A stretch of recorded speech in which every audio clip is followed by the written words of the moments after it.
사랑하는 영락교회 지체들에게 주 안에서 평화의 인사를 전합니다. 오늘은 6월 13일 토요일입니다. 오늘의 묵상 본문은 열왕기하 4장 38절로 44절까지의 말씀입니다. 오늘의 본문 말씀은 이렇게 시작합니다. 엘리사가 다시 길갈에 이르니 그 땅에 흉년이 들었는데 선지자의 제자들이 엘리사의 앞에 앉은지라. 엘리사가 길갈로 왜 내려갔는지는 설명이 되지 않지만 길갈은 선지자의 학교라고 알려진 선지자들의 공동체가 있는 곳이죠. 여로보암이 고안해낸 황금 송아지 숭배를 거부함으로 시작된 길갈의 선지자 공동체의 전통이 계속 이어져 내려오고 있는 겁니다. 엘리사가 길갈에서 이들과 같이 살았던 건 아니고 이렇게 순회하는 가운데 길갈을 방문했고 길갈에 잠시 동안 머물렀던 것 같습니다. 그런데 선지자의 제자들이 엘리사의 앞에 앉은 것은 엘리사가 말씀을 증거했겠죠. 그래서 말씀을 듣고 같이 기도하는 그런 모임 중에 있었을 겁니다. 엘리사가 자기의 사환에게 이르되 큰 솥을 걸고 선지자의 제자들 위하여 국을 끓이라 이렇게 이야기했습니다. 같이 식사를 우리로 하면 친교 식사를 나누려고 한 거죠. 그런데 그 땅에 흉년이 들었다는 겁니다. 팔레스타인은 우리 캘리포니아하고 굉장히 비슷한 날씨라고 하죠. 우리 흔히 지중해성 기후라고 부르는데 연간 강수량이 적기 때문에 비만 조금 오지 않으면 바로 가뭄이 시작되는 겁니다. 우리 캘리포니아가 땅이 좋죠. 그 앞에 살았던 인디아들이 농사를 짓지 않았기 때문에 날씨가 좋고 물만 데워주면 옥토인 겁니다. 캘리포니아의 수확량이 전 세계 농업에 영향을 끼친다고 하죠. 캘리포니아에 흉년이 들면 전 세계에 영향을 받는데 이 시대에는 천수답이죠. 광기수로 이런 걸 하지 못하니까 비가 오지 않으면 풍요의 땅일 수도 있지만 한순간에 굶주림의 땅으로 변하는 겁니다. 그 땅에 흉년이 들었기 때문에 먹을 것이 없는데 솥을 걸고 국을 끓이라 이렇게 엘리사가 이야기했습니다. 한 사람이 채소를 캐러 들에 나가 들포도 덩굴을 만나 그것에서 들호박을 따서 옷자락에 채워가지고 돌아와 썰어 국을 끓이는 솥에 넣되 그들은 무엇인지 알지 못한지라. 이에 퍼다가 무리에게 주어 먹게 하였더니 무리가 국을 먹다가 그들이 외쳐 이르되 하나님의 사람이여 솥에 죽음의 독이 있나이다. 먹음직스러운 걸 따와서 국을 끓였는데 그걸 먹다 보니까 쓴맛이 나고 이 죽음의 독이 있다라는 게 쓴맛이 난다는 이야기인데 쓴맛이 나고 먹을 수가 없는 것이죠. 단순히 먹지만 못한 게 아니라 배가 아프고 문제가 있었던 겁니다. 그래서 이것을 독이라고 받아들였겠죠. 이게 무엇이었을까라고 뭘 따왔길래 이랬을까라고 얘기하는데 여러 가지 견해들이 있습니다. 그 중에 하나는 파카오트였을 것이다 이렇게 얘기하는데 이게 초록색 물방울처럼 생긴 그런 열매라고 해요. 이걸 먹으면 이게 쓴맛이 나고 독성이 난다고 합니다.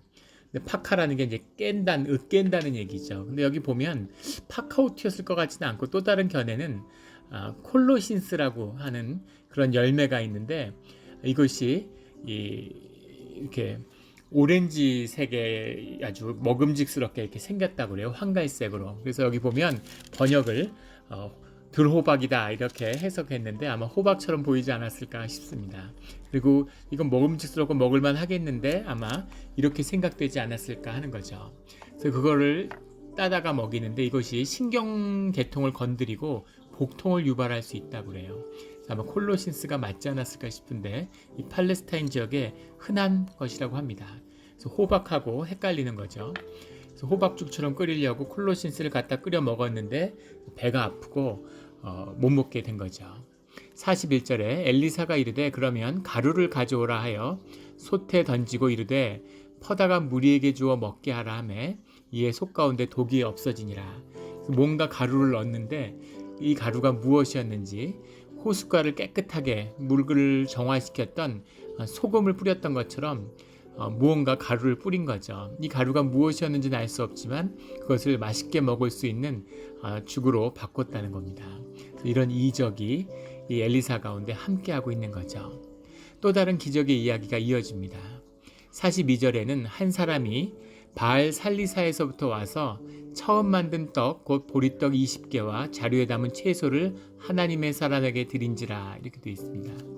지금 흉년이 들었는데 바알 살리사는 아주 그 기름지고 옥토고 농사가 잘 땅으로 알려진 곳입니다.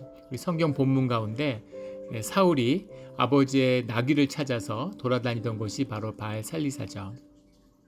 이곳은 그래도 농사가 좀 되는 곳이기 때문에 이곳에서 한 사람이 처음 만든 떡, 처음 만들었다는 것, 처음 만든 것은 주님께 드려야 되는 거죠.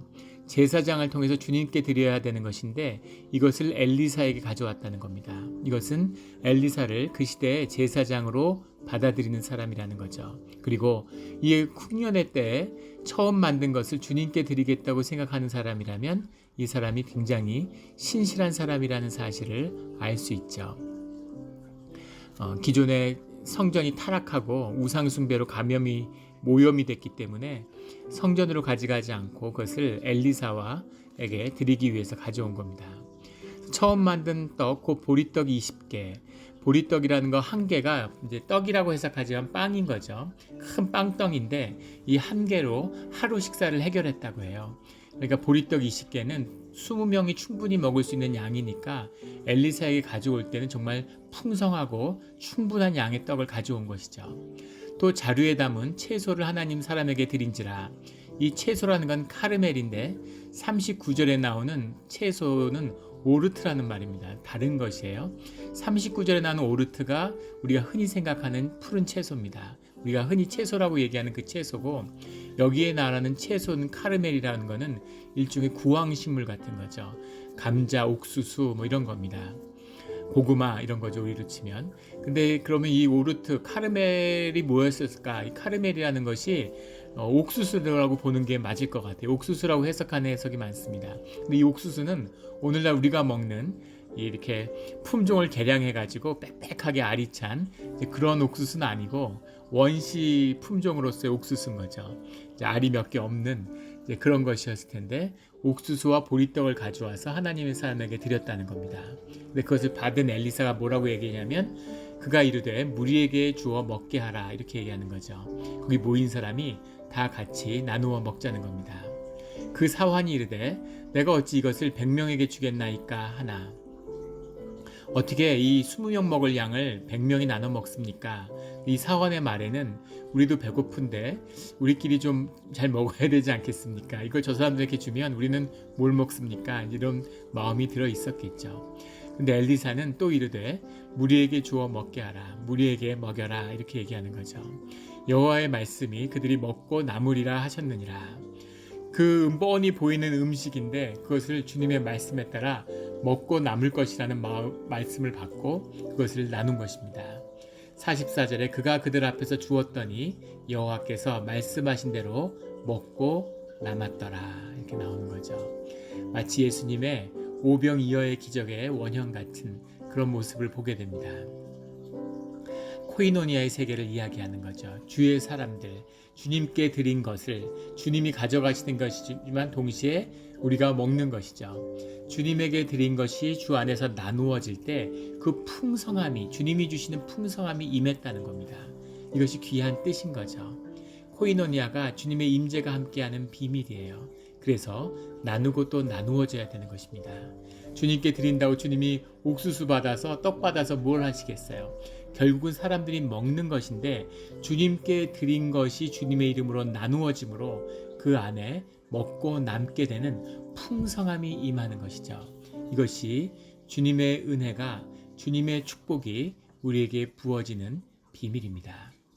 또 하나 오늘 말씀 가운데 중요한 하나님의 상징과 비밀이 들어있는데 죽음의 독이 들어있는 그 국 가운데 가루를 뿌리니까 그것이 독을 해독을 해서 그 사람들이 그것을 먹고 독이 없어져서 맛있게 먹을 수 있었다는 것이죠. 신기한 이야기죠. 사람들은 이것을 놀라운 무슨 기적의 이야기로만 보지만 사실은 하나님의 기적이 우리 삶 가운데 어떻게 임하는가 하는 것이 더 중요한 것입니다. 굉장히 깊고 중요한 얘기인데 주님의 구원과 주님의 은혜라고 하는 것은 우리의 육신의 삶을 패하고 새로운 것을 주시는 것이 아니라 우리의 썩어지는 삶 가운데 썩어지지 않는 영원한 생명이 임함으로 그 생명이 우리의 썩어지는 육신을 삼켜서 그 안에 주님의 구원이 우리에게 임하는 것이죠. 이것이 구원의 비밀이고 성화의 비밀입니다. 이 말씀이 귀한 것이에요. 이 솥을 갖다 버리고 독이 있어서 못 먹게 된 속을 버려버리고 그리고 뭔가 귀한 것을 하늘에서 떨어지는 새로운 것이 오는 게 아니라 하나님의 것이 그 독이 들어있는 것처럼 먹을 수 없을 것 같았던 그 국 가운데 임함으로 그 국을 먹을 수 있는, 못 쓸 것 같았던 것이 먹을 수 있게 되는, 독이 있었던 것이 독이 없게 되는, 죄의 자리에 있었던 것이 죄가 없게 되는 그 은혜로 받는다는 거죠. 이것이 우리의 썩어지는 육체를 연락하시는, 그것을 용납하고 그것을 성화의 길로 인도하시는 주님의 구원의 비밀입니다.